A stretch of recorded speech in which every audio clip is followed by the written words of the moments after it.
গরমে রান্না হচ্ছে লাউ পাতা দিয়ে ইলিশ মাছ। চলো তোমাদের সঙ্গে একটু শেয়ার করি। এই দেখো, লাউ পাতা দিয়ে ইলিশ মাছ। এই রেসিপিটা তোমরা আমার ব্লগ ভিডিওতে পুরো রেসিপি দেখতে পারবে। এটা আমি শর্টে তোমাদের সঙ্গে শেয়ার করলাম। এই যে ভাজা হচ্ছে, এটা খেতে যা দারুণ না। দেখো, এই যে উল্টে পাল্টে পাতাগুলো বেশ বড় বড় করে দিতে হবে, লাউ পাতা, তাহলে সুন্দর। বেশ উল্টে দিয়েছি, কত সুন্দর, একটুও কিন্তু ভাঙেনি, কত সুন্দর হয়েছে। এভাবে ভেজে নেব সব। তো পুরো লাউ পাতা দিয়ে ইলিশ মাছ কিন্তু আমার পুরো রেডি। দেখো কত সুন্দর হয়েছে।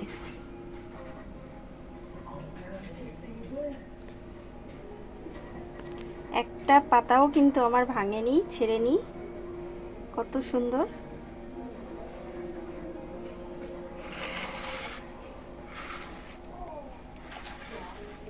এটা যে দারুণ লাগবে না খেতে। দেখো,